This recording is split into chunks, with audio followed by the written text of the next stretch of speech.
So today magama day ta og puso or hanging rice. So inga na siya por makinaunan. Sunod mo nay porma niya. Kaduha na siya nga porma.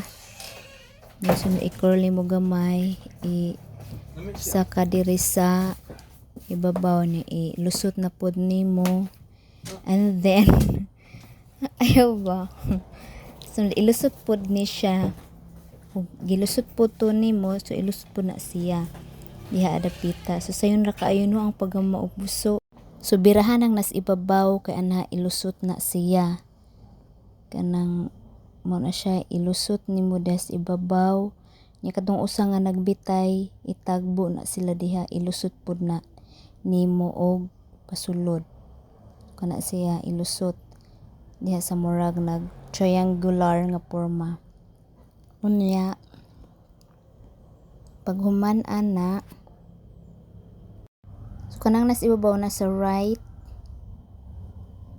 padung, unya kanang nasa ubos kani akong gigunitan mo na yung padung sa left. So ingan agi siya porma para di la ka masayop sa imong paggama og puso. So kana akong gihawiran ay kana akong gitudlo, kana akong gihawiran mo na i-follow niya. So asa siya nilusot adto pod siya mosulod. So ni follow siya no. Follow the leader at diring dapita niya adto sa ilusot gyapon nimo kay mo follow man ka ana niya. So man imong guide. So inig paibabaw imong i-curl gamay. Hindi na ka mo follow, alternate na siya, murag banig ba? Alternate na. So kung nasa sa mo na siya. So alternate nimo kung nasa sa ibabaw, so ato ka subos mo alternate mo binasket nga style. Pag maglusot-lusot na siya. So hangtod mo abot ka sa kinaibabuan.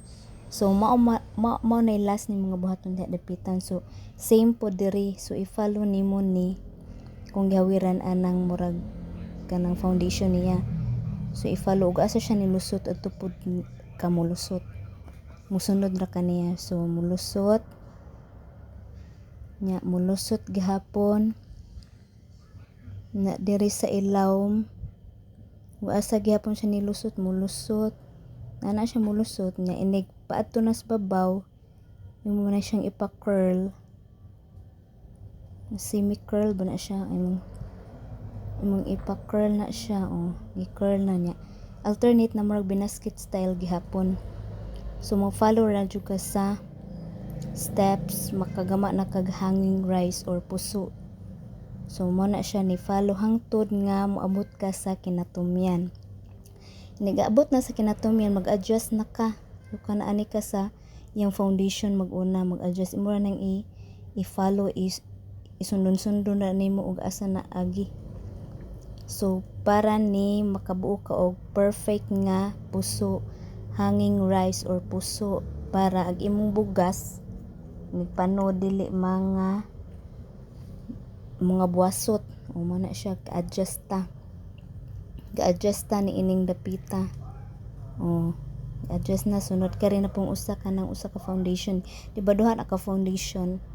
O mo na siya atong gi-adjust. So mag-adjust na ta hangtod nga kuha na siya, ma-perfect na siya og pur mga puso na jud siya. Nga pwede na nato kasudlan og bugas nighuman ani.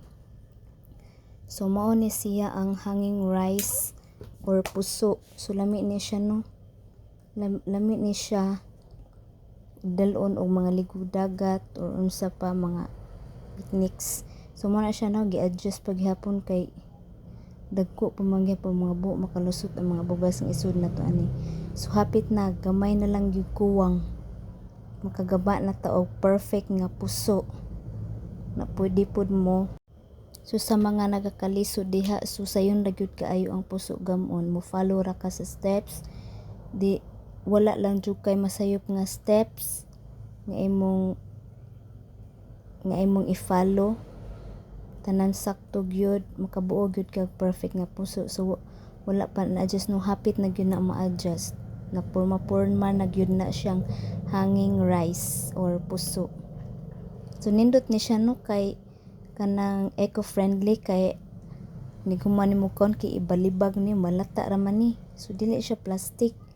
So nga nino ni dugay di po nimo panos basta di lang jud masingtan ning puso kanang ikuan ra pinapahanginan ra dira isud og sulupin kay init isud nimo sulupin ang puso ay kuan na sana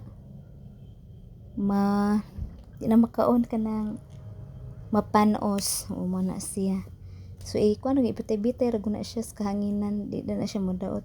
Di po na siya malangawan kay gikuan ayo-ayo ba nag kuan putos. So mao ni siya ang hanging rice or puso. So ana sa ibabaw ana nimo ibuhos tong mga bugas o isud nimo diha ang mga bugas sunod sa ato ka sa ubos nga murag kuan ba tutoy-tutoy niya ana ka sa ubos mag-base sa gidaghanon sa bugas aron dili siya hilaw kay ari kas babaw ay hilaw gyud na imong puso di gyud na makaon. So risk can option para safe. Okay, nindot kaayo kung makamuota mo ga magpuso kay anytime daghan tag kalubian oy nindot kaayo magama tag puso nya mga ligo tag dagat iparis ni siya sa adobong bisayang manok ay lami na kaayo bites na kaayo. So mao di ni ang hanging rice or puso. So try na mo or gama na mo aron daghan na ta nga makamao mo gama og puso. I hope this video helps you a lot in making hanging rice or puso. Mora to. Bye.